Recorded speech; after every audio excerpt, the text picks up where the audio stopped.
প্রিয় ছাত্রছাত্রীরা, আজকে আমি নিয়ে এসেছি Bardhaman university BA second semester দর্শন মাইনরের মীমাংসা দর্শন অধ্যায়ের একটি গুরুত্বপূর্ণ প্রশ্নের উত্তর।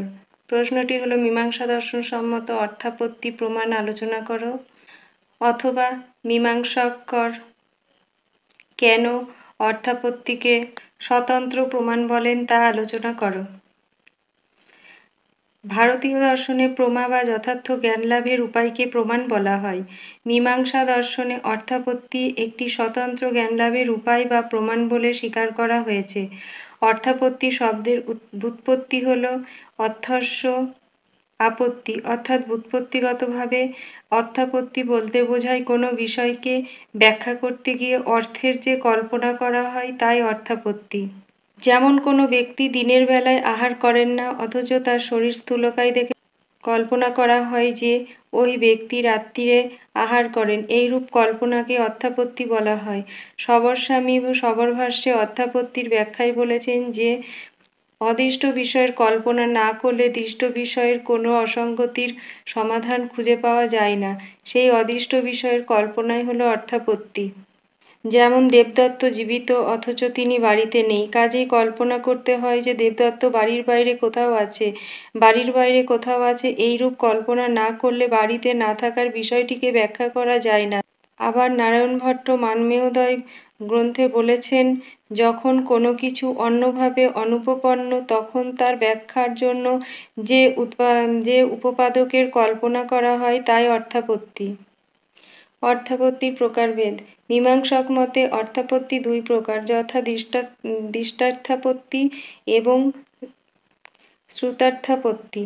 দৃষ্টার্থাপত্তি: কোনো দৃষ্ট বিষয়ের ক্ষেত্রে যদি কোনো বিরোধিতার সামঞ্জস্য করার জন্য কোনো অদৃষ্ট বিষয়ের কল্পনা করতে হয় তাহলে তাকে দৃষ্ট অর্থাপত্তি বা দৃষ্টার্থাপত্তি বলা হয়।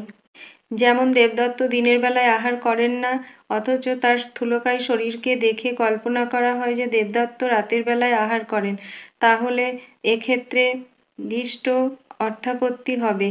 কারণ এক্ষেত্রে দৃষ্ট বিষয় হলো দেবদত্ত দিনের বেলায় আহার করেন না, আর এর থেকে যে অদৃষ্ট বিষয়ের কল্পনা করা হয় তা হলো দেবদত্ত রাতের বেলায় আহার করেন।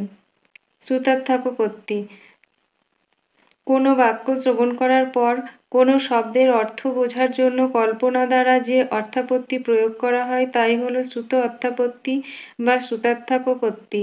যেমন কেউ বাড়ির বাইরে যাওয়ার সময় বলল দরজাটা, এই অপূর্ণ বাক্য শুনে শ্রোতা বুঝে যায় দরজাটা বন্ধ করতে হবে। দরজাটা পদের পরের পদ হবে বন্ধ করো, এই পদের কল্পনা করলে দরজাটা বন্ধ করো। এই রূপ বাক্যের অর্থ উৎপন্ন হতে পারে। ন্যায় দর্শনে অর্থাপত্তিকে স্বতন্ত্র প্রমাণ হিসেবে গণ্য করা হয়নি, কিন্তু মীমাংসা দর্শনে অর্থাপত্তিকে স্বতন্ত্র প্রমাণ বলে স্বীকার করা হয়েছে। এই রাত্রে ভোজনের জ্ঞান প্রত্যক্ষ অথবা অনুমান অথবা অন্য কোনো প্রমাণের দ্বারা যেহেতু সম্ভব হয়, সেহেতু অর্থাপত্তি নামক পঞ্চম প্রমাণ অবশ্য স্বীকার্য। রাত্রে ভোজনের সঙ্গে ইন্দ্রিয় সন্নিকর্ষ না হওয়ায় এই জ্ঞানকে প্রত্যক্ষ বলা হয় না। আবার রাত্রিভোজনব্যাপ্য হেতুতে পক্ষধর্মতা নিশ্চয়রূপ পরামর্শের অভাব থাকাকালে উৎপন্ন হওয়ায় এরূপ প্রমাজ্ঞানকে অনুমিতি বলা যায় না। এইরূপ জ্ঞানকে উপমিতিও বলা যায় না, কারণ সেখানে সাদৃশ্য জ্ঞান নেই এবং অতিদেশ্য বাক্য স্মরণও নেই। সেখানে এটি উৎপন্ন হয়। ওই প্রমাজ্ঞানকে শাব্দবোধও বলা যায় না, কারণ স্থূল দেবদত্ত দিনে খায় না, এইরূপ বাক্যে রাত্রিভোজন কোনো পদ নেই। সুতরাং ওই বিজাতীয় প্রমাজ্ঞানের জনককে অতিরিক্ত প্রমাণ বলতে হবে। এইভাবে অর্থাপত্তি প্রমাণ প্রতিষ্ঠিত হয়। এক্ষেত্রে অভোজনকারী ব্যক্তির স্থূলত্ব ব্যাখ্যা করা যায় না, অপরপক্ষে দিনে অভোজনকারীর স্থূলত্ব হলো উপপাদ্য।